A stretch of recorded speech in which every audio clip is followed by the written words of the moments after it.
Baik, kita ke informasi terkait haji nih Ustaz. Jemaah calon haji mulai menunaikan rangkaian haji tahun 2021 di Makkah, Arab Saudi.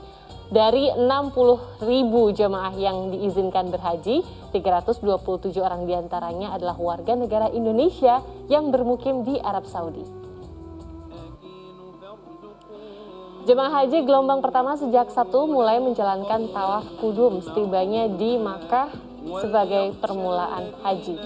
Saat tawaf berlangsung, para jemaah wajib mengikuti garis tawaf yang telah disiapkan hingga mematuhi protokol kesehatan pencegahan COVID-19 selama berada di Masjidil Haram. Setelah tawaf kudum, para jemaah melanjutkan prosesi sa'i antara Bukit Safa dan Marwah. Sekitar 60.000 jamaah haji diatur secara bergelombang untuk menjalankan haji di masa pandemi ini.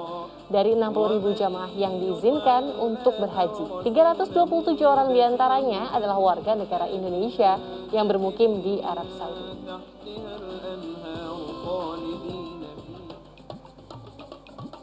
Pada Minggu, para jamaah berangkat menuju Mina untuk melakukan prosesi di hari Tarwiyah. Di Mina, panitia haji Arab Saudi sudah menyiapkan tenda untuk jemaah haji hingga menyiapkan keamanan dan protokol kesehatan yang ketat.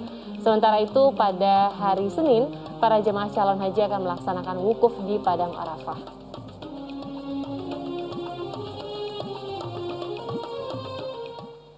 Masya Allah, Alhamdulillah, ngelihatnya tuh kangen banget Ustaz ya. Boleh kayaknya dalam hati berdoa semoga bisa segera gitu kita dipanggil ke sana ya Ustaz ya. Tapi memang di masa pandemi ternyata masih banyak yang dapat melaksanakan ibadah haji ini, ikut senang ngelihatnya. Hanya saja mungkin ada beberapa kebijakan yang memang harus dilakukan oleh penyelenggara untuk mengantisipasi penularan virus COVID-19 ya Ustaz. Gimana nih Ustaz tentang ibadah haji di masa pandemi seperti saat ini? Ya subhanallah, walhamdulillah, Allahu Akbar. Ya Allah, mudah-mudahan kami semuanya, keluarga kami, sahabat kami, kita semuanya diberikan kesempatan oleh Allah, dimudahkan oleh Allah sampai di tanah suci menjalankan ibadah agung, ibadah haji yang mabrur. Amin ya rabbal alamin. Beribadah itu ada dua aspek, yaitu aspek secara lahiriah. Kita menunaikan tadi ya tawaf, sa'i, kemudian tarwiyah, wukuf di Arafah berikutnya, dan kemudian melontar jumrah. Tapi ada sisi yang bersifat zahiriyah, tetap saja, yaitu menjaga protokol kesehatan. Bahkan mudah-mudahan kata para ulama, dengan kita menjalankan dua hal ini masing-masing diberi pahala oleh Allah. Bukankah Nabi SAW bersabda, sebagaimana disampaikan oleh Aisyah radhiyallahu anha, walakinnaha ala qadri nasabika. Sungguh pahala itu Allah tambah karena kesulitan, karena kesukaran, karena keadaan. Keadaannya kita tidak hanya menjalankan tawaf dan sa'i, tapi pada masa yang sama kita menjaga kesehatan. Berarti ada dua yang dijalankan. Mudah-mudahan karena dua yang dijalankan, pahala juga diberikan atas dua yang dijalankan. Demikian juga tentu ada beberapa hal yang tentu harus diantisipasi. Kerumunan gitu, sehingga tadi jaraknya pun betul-betul diatur oleh petugas. Dan berarti petugas atau kita semuanya memahami esensi dari syariat. Syariatnya adalah kita menyambut seruan Allah, panggilan Allah, namun pada masa yang sama tentu Allah menghendaki keringanan, kemudahan. Allah pula menghendaki agar tidak hanya kita digelar haji yang mabrur, tapi kita dapat melangsungkan kehidupan pasca ibadah haji dengan sebaik-baiknya, karena kita disehatkan imannya oleh Allah, disehatkan jasmani kita oleh Allah, disehatkan pula seluruhnya, sehingga insya Allah gelar haji mabrur bukan karena selesai seluruh manasik, tapi ada aspek kehidupan yang bernama kesehatan, kemaslahatan yang tetap dijaga oleh kita semuanya. Karena yang kita jaga bukan satu orang, ini ibadah haji 60.000 ya Mbak Sheila. Ibadah haji dijalankan oleh banyak orang. Dan semuanya manakala saling menjaga, berarti dia sudah menjaga sahabatnya. Bukan hanya yang sedang di tanah suci. Mereka punya keluarga, mereka punya sanak kerabat. Subhanallah. Ketika mereka pulang ke rumahnya dalam keadaan sehat, kebahagiaan keluarga, kebahagiaan kita semuanya. Mudah-mudahan tetap kita menjaga kesehatan ini, namun tetap kita jalankan ibadah sesuai dengan protokol yang ada dan nilainya Allah lipat gandakan. Amin ya rabbal alamin. Amin, amin, amin ya robbal alamin. Ustaz, sebelum mengakhiri nih, jadi apa sih Ustaz dalam yang harus kita lakukan dalam menyambut hari besar Idul Adha tahun ini Ustaz, selain berhaji Ya, Nabi, tadi? baik. Nabi SAW mengingatkan 10 hari pertama dari mulai 1 Zulhijjah sampai nanti puncaknya 20 Juli, 10 Zulhijjah adalah semua amal ibadah dilipat gandakan oleh Allah. Amat sangat dicintai. Untuk itu, tuntunan kita memperbanyak ibadah di 1 hari pertama sampai 10 Zulhijjah. Dan itu variatif ibadahnya. Memperbanyak sholat, memperbanyak infak, memperbanyak sedekah di masa pandemi, memperbanyak bantu yang membutuhkan. Kemudian juga dianjurkan dianjurkan berpuasa, khususnya hari ini tarwiyah, atau yang paling inti adalah besok hari namanya puasa Arafah.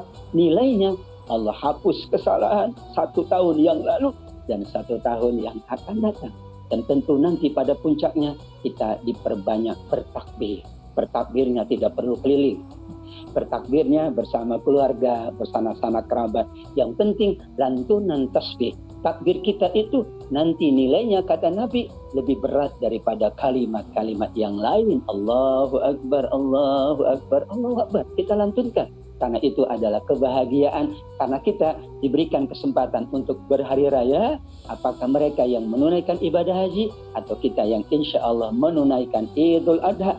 Identitas dari Idul Adha adalah bagaimana kita rayakan dengan khidmat, dengan penuh khusyukan, dan di situ ada kebahagiaan bersama, masing-masing memberikan daging hewan kurban. Dan inilah hewan kurban, bukan sedekah semata, tapi siapapun boleh mendapatkan manfaat dari daging hewan kurban, termasuk yang berkorban, termasuk keluarganya, termasuk satu kantor, satu timnya, satu kompleknya dibolehkan. Karena inilah kebahagiaan bersama. Saking bahagianya Allah sempurnakan. Kita haram puasa 4 hari, 10, 11, 12, 13 Zulhijjah agar kita merasakan kebahagiaan yang paripurna di Idul Adha, insya Allah. Insya Allah. Ustaz, ini mungkin pertanyaan banyak orang, tapi pertanyaan general yang mungkin ingin ditanyakan banyak orang gitu maksudnya. Untuk lebih yakin aja nih Ustaz, biar nggak tebak-tebakan lagi. Puasa Arafah itu tanggal 8 atau tanggal 9 Zulhijjah sih Ustaz? Atau 8 dan 9 juga boleh? Ya, memang ada 2. Kalau tanggal 8 namanya puasa tarwiyah, yaitu saat jemaah haji berada di Mina. Sedangkan tanggal 9 Zulhijjah namanya puasa Arafah. Dalam menunaikan ibadah puasa, ada puasa yang utama, tapi ada puasa yang sangat utama. Dari 1 Zulhijjah dibolehkan puasa. Dan nanti utama tanggal 8, lebih utama tanggal 9. Karenanya Nabi menyuruh, memerintah, menganjurkan agar kita dapat menunaikan puasa yang lebih utama, yaitu tanggal 9 Zulhijjah yang kita sebut dengan puasa Arafah. Jemaah haji sedang wukuf di Arafah, sedang bermunajat. Maka kita dampingi, kita sertai mereka yang wukuf, yang munajat, yang menangis, yang mohon ampun. Kita juga ikut serta dengan cara kita berpuasa Arafah, insya Allah. Masya Allah, Alhamdulillah. Terima kasih Ustaz atas waktu dan tausiahnya yang diberikan untuk seluruh pemirsa Ajwa TV.